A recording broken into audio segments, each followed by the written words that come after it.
Samuel L. Jackson attends the premiere of Glass, photo by Evan Agostini, Invision, AP. While M. Night Shyamalan's Glass did a great deal right, the film serves as a prime example of the importance of endings. A great film can finish on a bad note and leave the audience with nothing but a memory of feeling disappointed. You might have been confused and/or disappointed by the twist in Glass because it comes out of nowhere and overstuffs the viewer with information, without leaving much of an emotional impact. Worse, it sacrifices our beloved David Dunn for a practically meaningless twist. Spoilers ahead. Obviously the tragic fate of David Dunn. First off, I just want to emphasize how strange it was to see David Dunn, the character who first started this story in Unbreakable, drowned in a puddle by an anonymous thug. That'd be like if Han Solo was shot in the head by some random stormtrooper. But this creative decision was clearly made for a reason, so let's thinking about it. If one is to view the trilogy as 3 chapters of one story, it's clear that Shyamalan doesn't view Dunn as the protagonist, but merely the man who introduces the concept of superheroism to this world. In retrospect, Mr. Glass was always the protagonist, and Crumb was an interesting side character who, understandably, got a hell of a lot of screen time. But that doesn't seem to gel with the message of Unbreakable. I can't figure out if Shyamalan changed his mind, or always planned Dunn's story to end tragically, but the ending of Unbreakable seemed to firmly emphasize that Mr. Glass is delusional. Glass is a desperately unhappy man, driven to terrorism to try and enforce his comic book fanboy philosophy on society.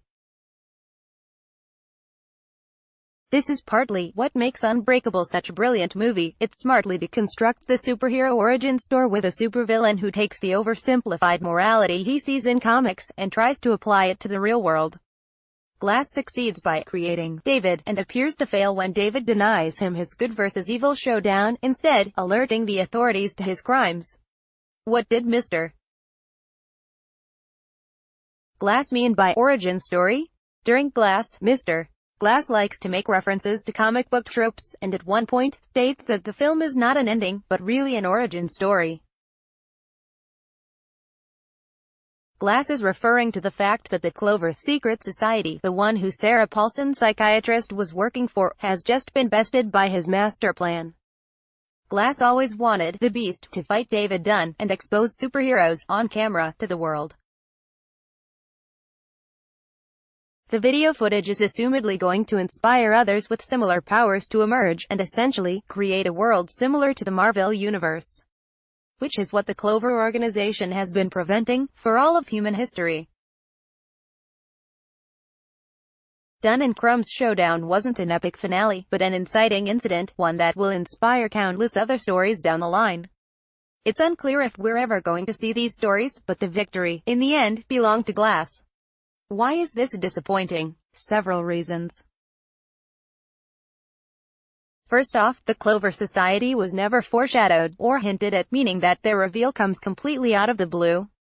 It also arrives at the worst possible moment, when 2 important characters, Dunn and Crumb, are dying. It's extra frustrating because Crumb appears to be on the brink of a breakthrough, and Dunn just didn't seem to have much of a role in this story, other than to doubt himself.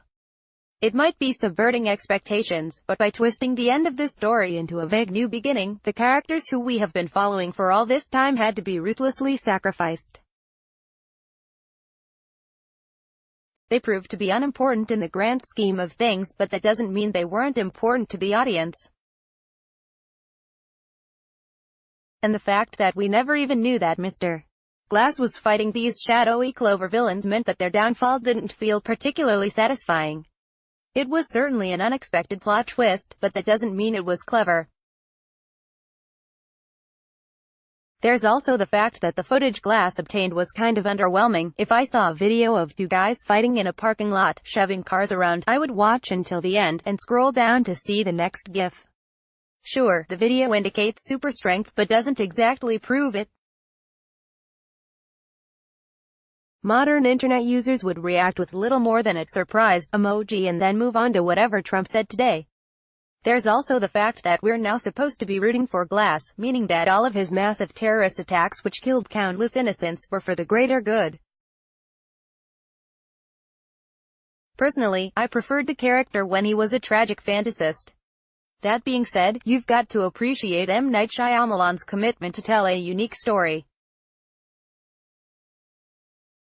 He was always trying to tell superhero tales from his own wonderfully weird perspective, and even though he faltered at the finish line, the trilogy itself is pretty damn good.